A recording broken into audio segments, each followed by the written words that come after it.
So once you've added a load of sources into your workspace and have gone through and captured atoms from them, you may have also added tags to connect these atoms to particular other pages in your workspace to help with organizing your information. So let's talk about how we can then use those atoms. So here I've got a list of all the sources of my info, and then in the atoms property of the table, I've got a list of all the atoms that I captured from a particular source. Some of these atoms I have then also added tags to, and all of the tags that I have added into this workspace, I have added into a topics table. If we jump into this topics table, in the atoms column, all of the atoms that I've collected from all of the different sources that have been tagged or connected to this particular page will display. So the first tag with any atom is the source page.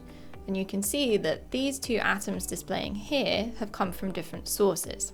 So by using the tags and connections, I've been able to pool information from multiple sources around this particular topic, which is explainer.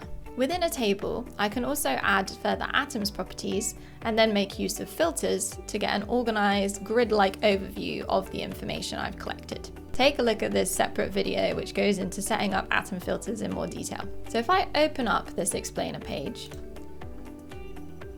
and then expand the properties menu in the top right corner by clicking on this show properties button, I'll be presented with the different tabs in this properties menu.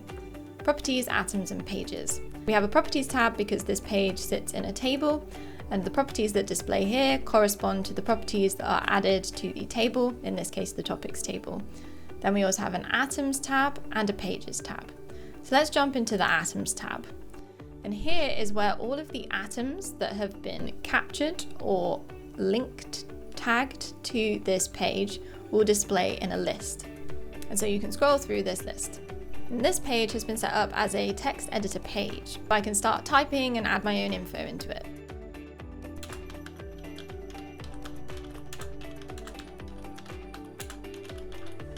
So in this workspace, I've been collecting some info on heat pumps with a view to writing an explainer. So I've connected all of the relevant atoms to explainer, and now I've got the list of them here. I can use them to start writing my explainer. And so to give me a bit of a head start on writing this explainer, I can make use of the information in my atoms. And to do that, I can add them into my page and then start editing and writing around them. So to add an atom into a page, you can hover over it and use this Cite in Page button, which will import the text of the atom into the page.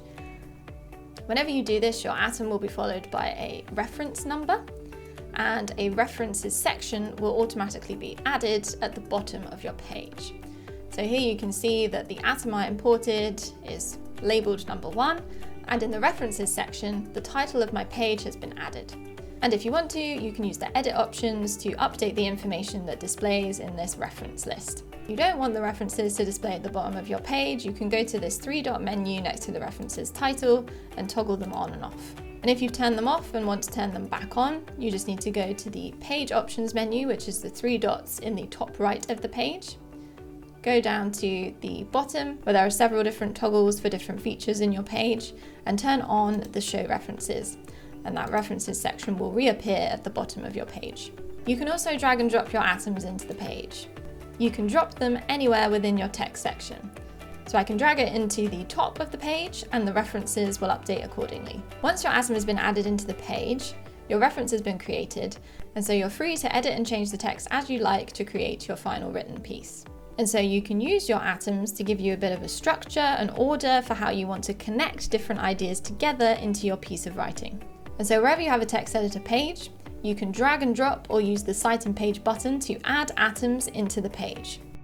And so this page that we're working in was a page that we had used as a tag, so our atoms were already displaying in it. So let's talk about adding a page later and getting access to your atoms.